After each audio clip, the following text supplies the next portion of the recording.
All right, I want to talk about a test I did in my Volkswagen Tiguan 2.0 Turbo.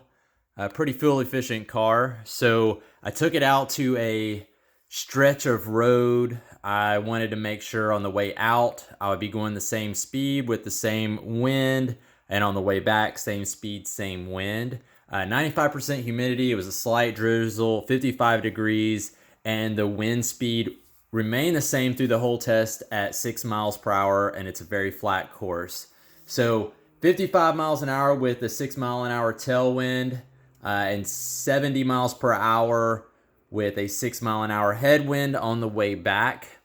I recorded the gas mileage, which I reset my fuel data, so my car automatically does the gas mileage. So once I hit 55 miles per hour, I set it on cruise and I reset that. I got 28.5, and then without the roof rack, I took it off, put it inside the car, so there was no weight change. 33.5. Then at 70 miles per hour, 19 miles per gallon to 23.2 miles per gallon. Same course, same stretch, setting the cruise control, resetting my hand. The percentage change is very significant, and the roof rack, as you see in the picture, has a spoiler on it.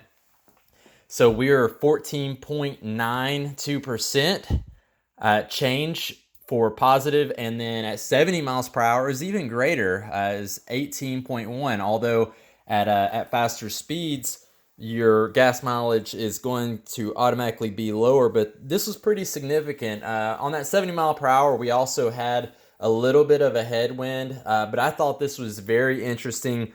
Pretty simple test. Everything the same, an extended stretch of road. The car was warmed up really well. I had been driving it for about 45 minutes before this, so there was no huge change. Thanks for watching.